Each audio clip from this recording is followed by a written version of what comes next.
Hey, Paul, this would be a really good place to start.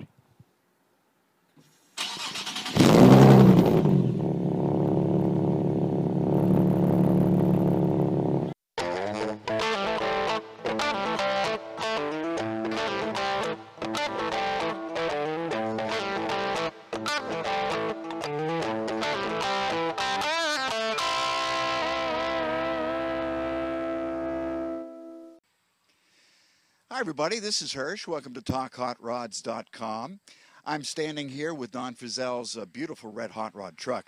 And today we bring you part 2 of episode 4 of the Hahn Vorbach Collector Car Quick Tip series. And the Dean of Automotive Restorations, Mr. Bill Hahn, is going to explain what a restoration entails. That's all coming up next. Today's Collector Car Quick Tip is presented by TalkHotRods.com with Hirsch, the automotive opinionist. Hi. You were expecting to see my partner Bill pop up and talk about restoration. And indeed, we did record a segment on restoration with Bill, but asking Bill Hahn to talk about restoration creates a challenge for any webcast that calls itself Quick Tips, as the man may well go on for hours and not necessarily in a straight line. So, we've done a little creative editing to bring the whole thing back down to earth. And now, I present to you Dean William Hahn talking about restoration.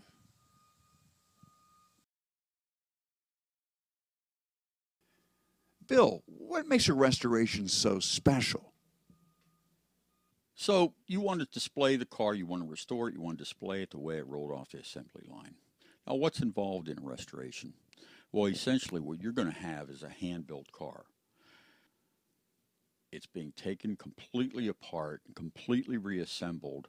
Every single part is going to have some attention to it down to the last nut and bolt. Because as I said, whatever you don't fix will be the first thing to break on you. The end result is a hand-built car.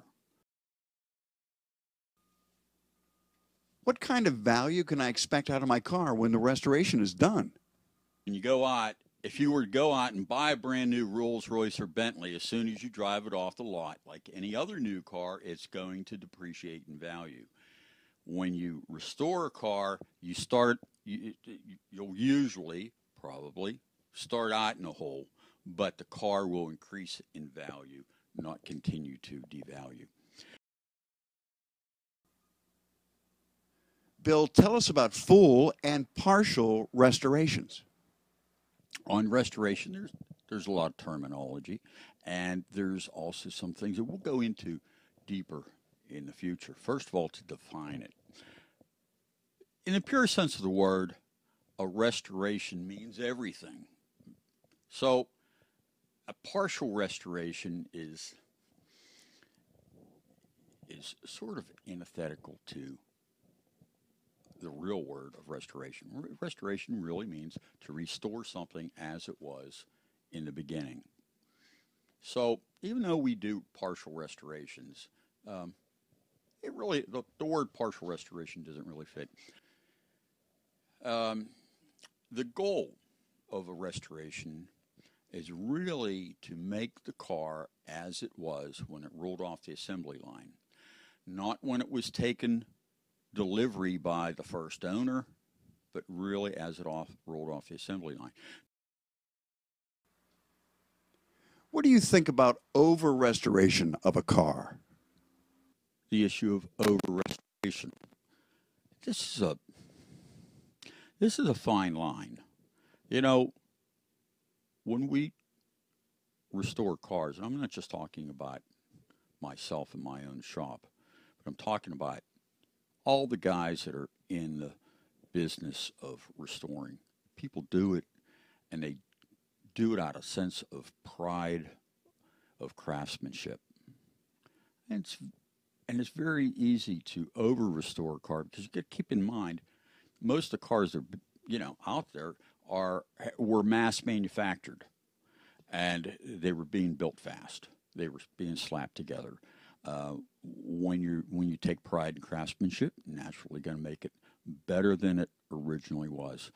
And if you're having a shop do it, very few people are willing to pay for things like runs and overspray and starved paint. And that's the way the cars came years ago. You look underneath the rocker panel and you'd see where the color ended, and you could see right through the color to the primer underneath.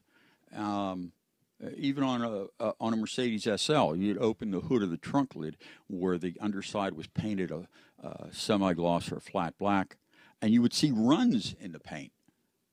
That's the way they were, you know. Now, technically, sure, some of that should be put back in there.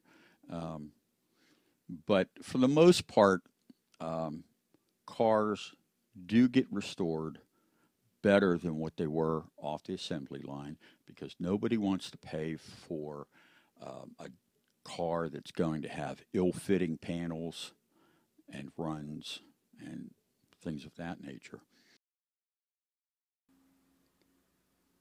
What role does research play in restoring a car? And finally, research. And yeah, you know, depending on the car, depending on its rarity, will determine how much research you have to do. If you have a car like, say, the HRG coupe that we built a couple years ago, that required an immense amount of research. But even on mass manufactured cars, they make changes. And sometimes those changes you can find in manuals where they changed the way they did something or eliminated a part or added something. But a lot of those changes are not recorded. How important is the type of hardware used during a restoration? One of the things that you want to pay attention to is you've probably heard about head mark correct bolts. What are head mark correct bolts? Well, the manufacturers of the hardware would mark them with their logo and also the grade. Is it a grade 3, 5, or 8 bolt? Metric, they have another system for the metric bolts, but it defines the hardness. And here we have a poster that we put together here at Hahn and Vorbach.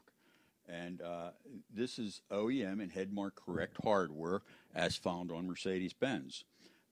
So these are the hardware, the bolts along here. These are foreign manufacturers such as K-Max and Nidor and Verbis. And you'll also find those on other European cars. And that's the kind of thing that you want to pay attention to. Please, Dean Bill, tell us more. But we'll get into more of that in another issue, and we'll cover more details because there's so much more to get into, talk about restoration. But I enjoy talking to you about it today and appreciate tuning in. Thank you, folks. Hey, we appreciate the Dean, Bill Hahn, for taking time out of his busy school day to explain restorations to us. He did a great job. And we're going to see you again next time here at TalkHotRods.com. Thank you very much. Be careful on the hot rod.